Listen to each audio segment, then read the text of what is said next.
fuiste de Perú? ¿Cómo fue lo de Perú? ¿Había firmado? ¿Ibas a seguir? Nosotros fue así, ahí en un momento si le ganábamos a la U, casi teníamos mucha posibilidad de ir a la selección, Si le ganabas, o sea, por un partido, si ganabas a la U, ibas a la selección. te digo yo, Mirá, que íbamos a tener posibilidad. mirá lo importante que es ganar. Gorosito se fue, Hernán Barcos también se fue, en una novela que empezó espectacular y terminó de la peor forma, decepcionando en el camino a sus hinchas. Hoy quiero hablar de este nuevo proyecto, que en verdad no me convence para nada porque sinceramente están pensando mal. Querer reestructurar cada año no es lo correcto, y entonces desde ahí, sin respetar una base como tal, para mí es empezar mal. Creo que lo importante es ser constante, y para eso traer nuevos jugadores, que ojo, no está mal, traer nuevo entrenador, comando técnico, nuevas estrategias, tácticas y otra forma de ver el fútbol, lo veo bien en cierto sentido. Pero si Alianza piensa hacer las cosas mejores que este año, lo va a tener muy verde, porque los resultados, a menos que sea suertudo, nunca salen de la noche a la mañana. Importante siempre es respetar los procesos.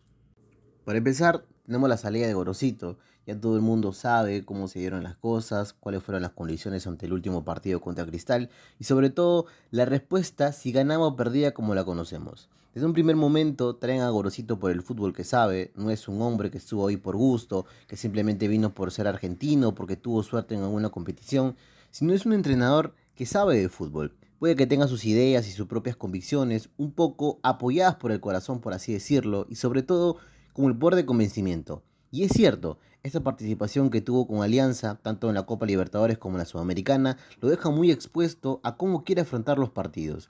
No se achica ante nadie, pelea de tú a tú sin sentir que el otro es un coloso o un titán, sabe la capacidad de sus jugadores y hasta qué punto pueden rendir.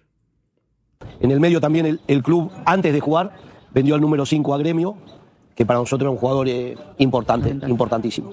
También es cierto que en la táctica y en la estrategia no destaca mucho, y para ser sincero, tampoco es que Alianza haya tenido diferentes tipos en cada posición, con características únicas y puntuales en ciertas situaciones. Ha tenido un plantel que rozó lo decente. Más allá de los jugadores, le costó bastante tener su once de gala en casi todos los partidos, siempre con alguna modificación al inicio por acumulación de amarillas o rojas previas. Después tenía que modificar su esquema porque expulsaron a uno o se lesionó a otro, y con un vestuario que se le descontroló prácticamente al final.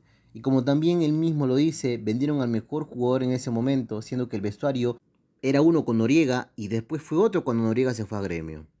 Desde mi punto de vista, me hubiera encantado que se quede armando un verdadero proyecto de largo plazo en Alianza. Yo sé que el club es grande, que sueña con levantar muchas copas y llegar a lo grande mundialmente, pero para aterrizar verdaderamente esos objetivos es necesario empezar paso por paso. Nadie va a aprender a sumar y al día siguiente dividir sin ni siquiera saber restar.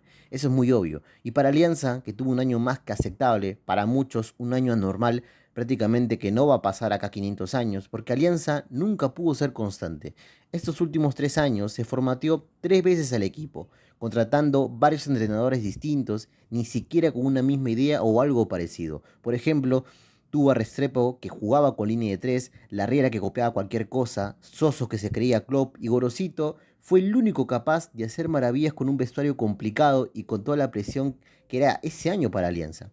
Y a lo que quiero llegar es simple. Si Gorosito, con un plantel complicado que se destruía poco a poco por el desgaste, con árbitros incapaces, con una liga completamente digitada, con una presión y responsabilidad por el rival, con todo eso encima, lo botaron por la puerta de atrás, haciendo respetar esa burrada que lamentablemente está en Perú y es una regla que no está escrita pero que se respeta y se crea absurdamente. Y son que en el fútbol son resultadistas. No creen en los procesos largos porque se desesperan. Ellos quieren como sea ganar, así es con un plantel sin piernas, pero con el trofeo en mano. Y si Gorosito hubiera tenido por lo menos ese respaldo desde un primer momento, porque ojo, futbolísticamente los resultados no acompañaron, pero económicamente fue una maravilla para el club. Sin dudas hubiera repetido el mismo proceso pero con mejores resultados y con una experiencia tanto con el plantel como con la liga local. Yo sé que Gorosito ha cometido errores y algunos muy puntuales, pero le creo capaz de poder reaprender de eso y para mí le hubiera dado la confianza de seguir por lo menos un año más, porque después del trabajo que hizo, yo creo que sí se lo merecía. Y ahora tenemos a Pablo Guede. Es oficial, será el entrenador de Alianza para este 2026 y como lo dije en el inicio, no me convence. Siento que están tomando medidas desesperadas para obtener resultados. Y si te desesperas de un primer momento es porque todas tus ideas ya lo has usado y solo te queda esto. No lo sé, no es como con Gorosito que al inicio, aunque tuviera el historial de ir al descenso, por lo menos se sentía que se le podía dar el beneficio de la duda. Pero ahora con Guede siento que las cosas son distintas, que sí o sí va a haber un enfrentamiento desde un primer momento y que el vestuario estará unido siempre y cuando los resultados acompañen. Y esa condición no será cada 10 partidos o cuando termine la apertura o el inicio de la clausura, sino desde el día 1 de entrenamiento.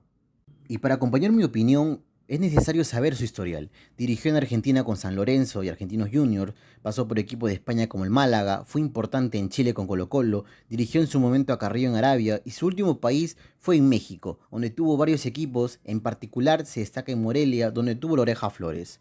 Lo peculiar del asunto es que es un entrenador que se va peleado con todos. Ya tuvo diferencias con dirigentes y referentes de su paso por San Lorenzo, tuvo varias polémicas en Chile cuando estuvo por Colo-Colo y algunas situaciones también en México, por ejemplo en el CAX en Morelia, especialmente con la Oreja Flores. La mayoría por el trato que le da al jugador, y si este es un problema recurrente con el entrenador, ¿cómo espera Navarro que en Alianza la situación sea distinta con el antecedente de su vestuario? Por cosas como estas, la verdad es que siento que Alianza va a entrar nuevamente en el bucle que nos tiene acostumbrados en los últimos años. La realidad de 2025 será una página que quedará para la historia, que lamentablemente hasta el momento no creo que se vuelva a repetir. Jugadores que se van, ya sabemos que no va a continuar el Pirata Barcos, el ídolo moderno de ese club, me parece que la bandera tampoco va a continuar. Le decimos adiós al Mono Campos, que en su momento fue vital para que Alianza obtenga su bicampeonato, pero que se dejó de tomar en cuenta cuando tuvo el problema de la sanción por sacar una bandera y después de aumentar su sanción por entrar al campo cuando no debía. Después, el adiós de Lagos, siendo en su momento el mejor lateral izquierdo en la liga, cumplió su ciclo con el equipo. No va a estar más Enrique, un lateral muy fuerte y peligroso, pero que mentalmente es inestable. Cepelini también, desde la lesión, no fue el mismo. Matías Zucca, que lo van a apresar, una de las mejores ediciones en el año, y posiblemente también se vaya Cantero, un jugador con magia que nunca supo ganarse un puesto porque lo mejor de Cantero era siempre entrando desde la banca. La respuesta de Alianza ante las salidas son los refuerzos. Tenemos a Duarte como segundo arquero, que para mí creo que ni le compite el puesto Campos. En ese Cristal donde fue titular prefería en el puesto a Solís que en vez de Duarte, pero bueno, razón suficiente tendrá el club para traerlo. Como lateral tenemos a Montenegro que viene de ADT, teniendo partidos interesantes en Tarma. Esto para mí es una apuesta porque no estoy seguro si podría sacarle el puesto a Guamán o a Estrada. Está Carvajal, seleccionado moderno de Perú en estos últimos amistosos. Sinceramente no le he visto a Carvajal. Mentiría si digo que estaba atento, pero para que llegue a la selección, así sea en esta nueva generación, es porque tiene algo que los demás laterales izquierdos no tienen, siendo así el reemplazo para Lagos y una competencia para Trauco. Vélez, que fue la bomba para su compadre, siendo Vélez lo mejor de ese equipo de Universitario junto con Valeria y Concha. Y supongo que llega por Cantero porque es la misma posición y posiblemente también la misma función, siendo que uno era en la línea de 4 y otro en la línea de 3.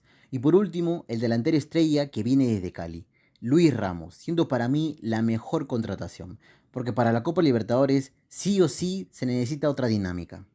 Hay otros nombres que también se manejan en el club, como es el caso de Nicolás Díaz, siendo un central más o una alternativa en la izquierda como lateral. Javier Méndez, otra alternativa en la defensa, esta vez si se cae lo de Díaz. Y el más sonado sería Federico Girotti, y si no hay ningún inconveniente, podría jugar por 3 años por Alianza con el 50% de su pase.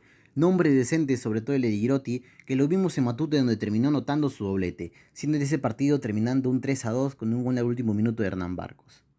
Y ya que tocamos al Pirata, ¿qué le puedo decir?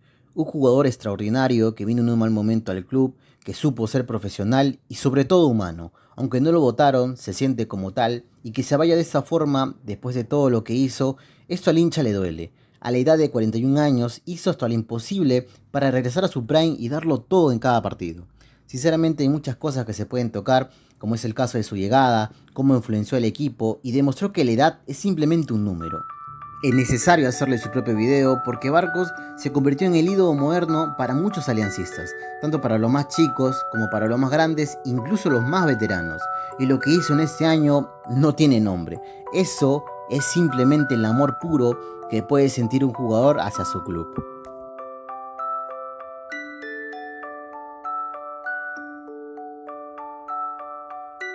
Espero que les haya gustado. Y sí, me olvidé de saludarlos.